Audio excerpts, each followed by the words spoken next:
Hello everyone, मैं अशोक कुमार यादव स्वागत करता हूं आप सभी का आपके अपने यूट्यूब चैनल में। दोस्तों, आज की क्लास में हम लोग अध्ययन करेंगे यूपी बोर्ड क्लास 10 हिंदी का जो हम लोगों का पहला अध्याय है सूरदास, अर्थात सूरदास के जो पद हैं इसी अध्याय पर कुछ आधारित महत्वपूर्ण बहुविकल्पी प्रश्न हैं और उसके उत्तर हैं जिसको आज हम लोग सीखेंगे और समझेंगे। तो आइए देखते हैं हम लोगों का पहला क्वेश्चन क्या है, फिर उसके ऑप्शन को देखते हैं और सही ऑप्शन को हम लोग चूज करते हैं। ये वीडियो आप लोगों के लिए बहुत खास है क्योंकि इसमें हम आप लोगों को वही बहुविकल्पी प्रश्न करा रहे हैं जो एग्जाम की दृष्टिकोण से बहुत महत्वपूर्ण है। तो इस पर आप लोग अपना समय दीजिए ताकि एग्जाम हॉल तक जो है ये सब प्रश्न के उत्तर आपके माइंड में बने रहें।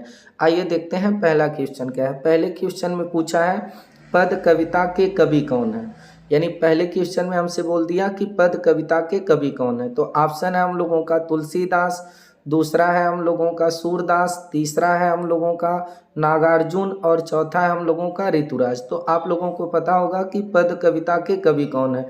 तो पद कविता के जो कवि हैं वह जो है सूरदास जी हैं। तो यहाँ पर ऑप्शन हम लोगों का जो सेकंड है ये हम लोगों का राइट आंसर होगा, पद कविता के कवि सूरदास जी हैं। आइए देखते हैं अगला क्वेश्चन क्या है और अगले क्वेश्चन में हमसे क्या बोला है, बड़भागी किसे कहा गया है। अब ये जो सूरदास के पद हैं इसमें बड़भागी किसको कहा गया है, गोपियों के द्वारा। तो आइए देखते हैं अब किसको कहा गया है। तो उद्धव को कहा गया है या फिर कृष्ण को कहा गया है या फिर गोपियों को कहा गया है या इनमें से कोई नहीं। तो आप लोगों को ये पता होगा कि बड़भागी जो है इसमें किसको कहा गया था। तो बड़भागी जो है उद्धव को कहा गया था। तो यहाँ पर ऑप्शन हम लोगों का फर्स्ट राइट हो जाएगा, उद्धव को। अब देखिए अगला क्वेश्चन है और अगले क्वेश्चन में क्या बोला है, कृष्ण द्वारा चुराई गई अपनी किस वस्तु को गोपियां वापस लेना चाहती थी। कौन सी ऐसी चीज थी गोपियों को की जिसको श्री कृष्ण चुरा लिए थे और गोपियां उस चीज को वापस पाना चाहती थी। ए तो इसमें ऑप्शन है फर्स्ट माखन चुरा लिए थे उसे वापस पाना चाहती थी, या फिर श्री कृष्ण जो थे वो धन चुरा लिए थे उसको वापस पाना चाहती थी, या मन को चुरा लिए थे गोपियों के उसे गोपियां वापस पाना चाहती थी, या फिर दही। इसमें से कौन सा ऑप्शन सही होगा। तो ये आप लोगों को पता होगा कि इसमें जो ऑप्शन थर्ड है हम लोगों का मन, श्री कृष्ण जो थे वो गोपियों के मन को चुरा लिए थे और जिसको गोपियां क्या करना चाहती थी, वापस पाना चाहती थी। ऑप्शन थर्ड हम लोगों का राइट आंसर होगा मन। आइए देखते हैं अब अगला प्रश्न क्या है। अगले प्रश्न में क्या बोला है, अगले प्रश्न में हमसे बोला है गोपियां श्री कृष्ण को किसके समान मानती हैं। अब गोपियां जो है वह श्री कृष्ण को किसके समान मानती हैं। तो इसमें ऑप्शन है हम लोगों का हारिल के लकड़ी के समान, और या फिर राजगुरु के समान, या फिर कमल के पत्ते के समान, या फिर तेल की गगरी के समान। तो आप लोगों को ये पता होगा कि जो गोपियां थी वह श्री कृष्ण को हारिल की लकड़ी के समान जो है मानती थी। जिस प्रकार से हारिल पक्षी अपनी पैर में लकड़ी को दबा करके लकड़ी को आधार मान के चलता है, उसी प्रकार से जो गोपियां हैं वह भी श्री कृष्ण को अपना आधार मान करके चलती हैं, क्योंकि गोपियां जो है वो श्री कृष्ण के प्रेम में पूरी तरह से अनुरक्त हैं। तो यहाँ पर ऑप्शन हम लोगों का जो है हारिल की लकड़ी के समान। तो गोपियां जो थी वह श्री कृष्ण को हारिल के लकड़ी के समान मानती थी। तो ये आप लोगों को समझ में आ गया होगा। ऑप्शन हम लोगों का जो फर्स्ट है ये राइट आंसर हो जाएगा। अब देखिए अगला क्वेश्चन है। अगले प्रश्न में हमसे क्या बोला है, तिनहि ले सौंपो पंक्ति में किसकी ओर संकेत किया गया है। अब ये जो हम लोगों की पंक्ति है तिनहि ले सौंपो, इसमें जो है किस पंक्ति की ओर संकेत किया गया है, यानी पंक्ति में किसकी ओर संकेत किया गया है। ये हमारा है तो देखिए जिनका मन चक्री के समान चंचल है उनके लिए जो है, या फिर जिनका मन स्थिर है उनके लिए, फिर या जो योग का संदेश देते हैं उनके लिए, या इनमें से कोई नहीं। तो आप लोग इसको पढ़े होंगे तो आप लोगों को पता होगा कि ये जो पंक्ति है हम लोगों की तिनहि ले सौंपो, इसमें जो है किसकी ओर संकेत किया गया है। तो जिनका मन चक्री के समान चंचल है उनकी ओर संकेत किया गया है, क्योंकि जो गोपियां हैं तो गोपियों का मन जो है चंचल नहीं, बिल्कुल पूरी तरह से श्री कृष्ण के प्रेम में जो है स्थिर हो गया है। तो यहाँ पर ऑप्शन हम लोगों का जो पहला है ये राइट आंसर होगा। जिनका मन जो है चक्री के समान चंचल है उन्हीं का जो है संकेत ई तिनहि ले सौंपो पंक्ति में किया गया है। अब देखिए अगला क्वेश्चन है हम लोगों का, गोपियों द्वारा उद्धव को बड़भागी कहने का क्या कारण है। जो गोपियां थी वह उद्धव को बड़भागी कही थी, तो इसका कहने का उन लोगों का कारण क्या था। क्यों कही थी कि वो श्री कृष्ण के प्रिय सखा थे, श्री कृष्ण के प्रिय दोस्त थे, सखा थे, इसलिए वो सब कहीं, या फिर श्री कृष्ण के समीप रहकर भी निर्गुण की बात करते थे इसलिए कहीं, या फिर उद्धव का अत्यंत ज्ञानी होना इसलिए कहीं, या इनमें से कोई नहीं। तो आप लोगों का ये जो ऑप्शन सेकंड दिख रहा है, ये सेकंड हम लोगों का राइट आंसर होगा।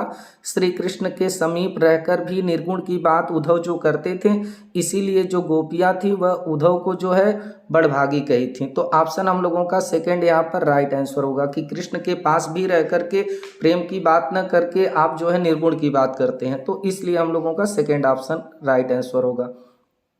अब देखिए अगला क्वेश्चन है, मथुरा जाते समय श्री कृष्ण गोपियों का क्या लेकर गए थे। ये हम लोगों का क्वेश्चन है, मथुरा जाते समय श्री कृष्ण गोपियों का क्या लेकर गए। तो पहला है नीति, दूसरा है मन, तीसरा है बुद्धि और चौथा है इनमें से कोई नहीं। तो आप लोगों को पता होगा कि मथुरा जाते समय श्री कृष्ण जो थे वह गोपियों का मन लेके चले गए थे। तो ऑप्शन हम लोगों का जो सेकंड है ये राइट आंसर हो जाएगा, मन। अब देखिए अगला क्वेश्चन है, अगले क्वेश्चन में क्या बोला है कि गोपियां राजधर्म की बात किससे कहती हैं। अब जो गोपियां हैं वह राजधर्म की बात किससे कहती हैं, श्री कृष्ण से कहती हैं, उद्धव से कहती हैं, हरि से कहती हैं या स्वयं से कहती हैं। तो जो गोपियां थी वह राजधर्म की बात जो है उद्धव से कहती हैं। तो ये हम लोगों का जो ऑप्शन सेकंड दिख रहा है ये हम लोगों का राइट आंसर होगा, राजधर्म की बात गोपियां जो है उद्धव से कहती हैं। अब देखिए अगला क्वेश्चन है, इम्पोर्टेंट है, गोपियों के अनुसार राज का धर्म क्या होना चाहिए, एक राजा का धर्म क्या होना चाहिए। देखिए इसमें हम लोगों का राजधर्म ही था। अब देखिए अगला है हम लोगों का, गोपियों के अनुसार जो है राजा का धर्म क्या होना चाहिए, यानी एक राजा का धर्म क्या होना चाहिए गोपियों के अनुसार। पहला ऑप्शन है राजा किसी भी स्थिति में प्रजा को नहीं सताता, ये राजा का धर्म होना चाहिए कि वह प्रजा को अपनी किसी भी स्थिति में न सताए। सेकेंड है प्रजा को दुखी नहीं करता। थर्ड है हम लोगों का प्रजा की रक्षा करता है। तो देखिए गोपियों के अनुसार जो राजा का धर्म होना चाहिए वो राजा का धर्म तीनों होना चाहिए। राजा किसी भी स्थिति में अपनी प्रजा को न सताए, प्रजा को दुखी कभी नहीं करे और प्रजा की हमेशा रक्षा करे। तो इनमें से सभी ऑप्शन सही हैं, तो हम लोग इस पर 4 पर क्लिक करेंगे, इनमें सभी। तो अब देखिए अगला हम लोगों का है अगला क्वेश्चन, अगले प्रश्न में हमसे क्या बोला है, उद्धव द्वारा दी गई योग संबंधी शिक्षा को गोपियां कैसा बताती है। अब जो योग संबंधी शिक्षा दे रहे थे जो है, तो गोपियों को, तो गोपियां योग संबंधी शिक्षा को कैसा बताती हैं। तो वो लोग कहती हैं कि ये जो आप योग संबंधी शिक्षा दे रहे हैं ये शिक्षा आप उनको दीजिए जिनका मन अस्थिर हो, अभी चंचल हो। हम लोगों का मन पूरी तरह से स्थिर हो गया है, श्री कृष्ण के प्रेम में पूरी तरह से स्थिर है। तो इसमें हम लोगों का जो क्वेश्चन पूछा है कि उद्धव द्वारा दी गई योग संबंधी शिक्षा को गोपियां कैसा बताती हैं, तो हारिल के लकड़ी के समान बताती हैं, या फिर गुड़ के समान मीठी बताती हैं, या फिर राजधर्म योग्य बताती हैं, या फिर कड़वी ककड़ी के समान बताती हैं। तो आप लोगों को इसमें पता होगा कि ये ऑप्शन 4 हम लोगों का राइट आंसर होगा। उद्धव द्वारा जो योग संबंधी शिक्षा गोपियों को दी जा रही थी, तो गोपियां जो है उसको बताती हैं कि ये आपकी शिक्षा जो है कड़वी ककड़ी के समान है। तो ऑप्शन 4 हम लोगों का राइट आंसर हो जाएगा। अब देखिए अगला क्वेश्चन है हम लोगों का, गोपियां कृष्ण के प्रेम में किस प्रकार डूबी रहती थीं। ऑप्शन है जैसे चींटियां गुड़ से चिपक जाती हैं इस प्रकार उनके प्रेम में डूबी हुई रहती थीं, या फिर पत्तों की भांति डूबी रहती थी, या फिर अनुभूति की भांति डूबी रहती थी, या फिर इनमें से कोई नहीं। तो जो गोपियां थीं वह श्री कृष्ण के प्रेम में जैसे चींटियां गुड़ में चिपक जाती हैं उसी प्रकार से जो है डूबी रहती थी। तो ऑप्शन फर्स्ट हम लोगों का ए सही उत्तर होगा। अब देखिए अगला क्वेश्चन है हम लोगों का, गोपियों ने उद्धव की तुलना किससे की है। जो गोपियां हैं वह उद्धव की तुलना किससे की हैं, कमल के पत्तों से, तेल के गागर से, या फिर गुड़ के समान, या पहला और दूसरा दोनों। तो यहाँ पर जो गोपियां हैं वह उद्धव की तुलना की थी कमल के पत्तों से और तेल के गागर से, दोनों से की थी। इसलिए ऑप्शन जो हम लोगों का है 4 ए राइट आंसर होगा। पहला और दूसरा ये दोनों हम लोगों का सही होगा। तो आप लोग इसको समझ गए होंगे। अब देखिए अगला है, गोपियों के अनुसार श्री कृष्ण ने किस मर्यादा का पालन नहीं किया। ये इंपॉर्टेंट क्वेश्चन है। गोपियों के अनुसार जो कृष्ण थे वह किस मर्यादा का पालन नहीं किए। पहला है प्रेम की मर्यादा का पालन नहीं किए, दूसरा है लोक लाज की मर्यादा का पालन नहीं किए, तीसरा है सामाजिक मर्यादा का पालन, और चौथा है इनमें से सभी। तो गोपियों के अनुसार जो श्री कृष्ण थे वो प्रेम की मर्यादा का पालन नहीं किए थे। तो ऑप्शन जो हम लोगों का फर्स्ट है, ये पहला विकल्प है, ये हम लोगों का सही है। तो आइए देखते हैं अब अगला क्वेश्चन क्या है।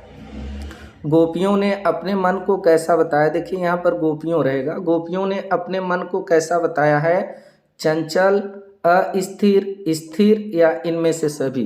तो गोपियाँ जो हैं वो उद्धव से इसी बात को कहती हैं कि आप अपना योग संबंधी उपदेश उनको दीजिए जिनका मन अस्थिर हो, अभी चंचल हो।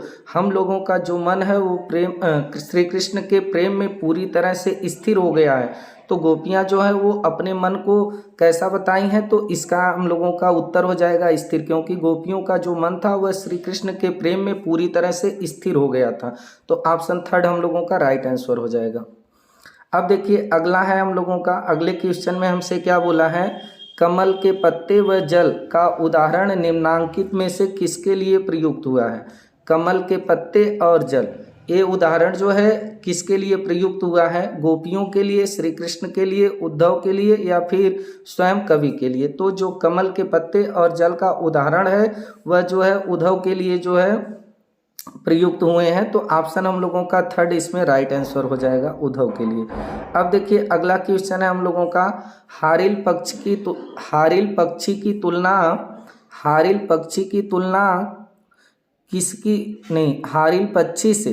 हारिल जो पक्षी है उससे किसकी तुलना की गई है, ये हमारा क्वेश्चन है।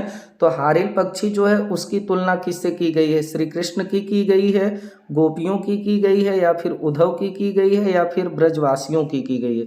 तो हारिल पक्षी की तुलना जो है किससे की गई है, तो आप लोगों को पता होगा गोपियों की, क्योंकि गोपियां ही थीं जो अपने आप को हारिल पक्षी बताई थी। जिस प्रकार से हारिल पक्षी अपने पैर में लकड़ी को दबाकर चलता है, उसी प्रकार से हम लोग भी श्री कृष्ण को जो है श्री कृष्ण के प्रेम में अनुरक्त हैं और उन्हीं को जो है उन्हीं का प्रेम लेकर के हम लोग जीते हैं। तो यहाँ पर हम लोगों का जो क्वेश्चन है कि हारिल पक्षी से किसकी तुलना की गई है, तो गोपियों की तुलना की गई है। तो आप लोग इसको समझ गए होंगे। अगला क्वेश्चन है, कृष्ण ब्रज से जाते समय, जब ब्रज से कृष्ण जा रहे थे तो उस समय अपने साथ गोपियों का क्या चुरा कर ले गए थे। तो आप लोगों को पता होगा कि गोपियों का मन चुरा कर ले गए थे, न तो माखन चुरा कर ले गए थे, न शहद और न तो दही। तो ऑप्शन 4 हम लोगों का राइट आंसर होगा। अगला है, इंपॉर्टेंट है, सूरदास का जन्म कब हुआ। अब एक क्वेश्चन है हम लोगों का, सूरदास का जन्म कब हुआ। तो देखिए सन 1448, सन 1468, फिर सन 1478, फिर सन 1458।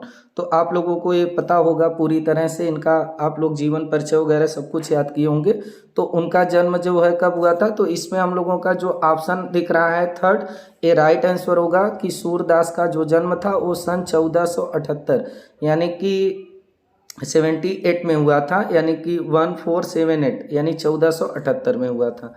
अब देखिए अगला क्वेश्चन है, सूर सागर में लगभग कितने पद हैं। ये बहुत इंपॉर्टेंट क्वेश्चन है, सूर सागर में लगभग कितने पद हैं, ये हमारा क्वेश्चन है। तो अब देखिए इसमें ऑप्शन दिए हैं।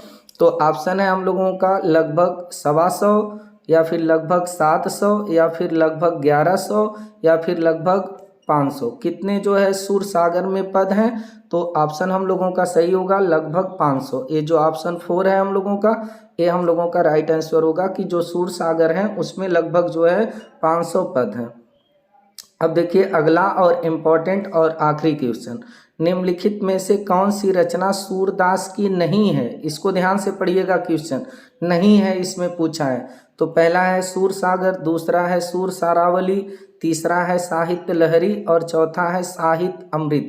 तो इसमें से कौन सी रचना है जो सूरदास की नहीं है, तो आप लोग इस पर जो है साहित्य अमृत जो देख रहे हैं, ये जो हम लोगों की रचना है ये सूरदास की नहीं है। तो हम लोगों का ऑप्शन जो 4 है ये राइट आंसर होगा, साहित्य अमृत, ये सूरदास की रचना नहीं है। बाकी सूरदास, सुर सरावली और साहित्य लहरी ये सब जो है सूरदास की रचना है। तो इस प्रकार से हम लोगों के इस अध्याय पर जो भी आधारित महत्वपूर्ण बहुविकल्पी प्रश्न थे और उसके सही उत्तर थे यहीं पर समाप्त होते हैं। उम्मीद है कि आप लोगों को समझ में आया होगा। तो अगर समझ में आया है तो हमारे चैनल से और हमारे वीडियो पर जुड़े रहिए।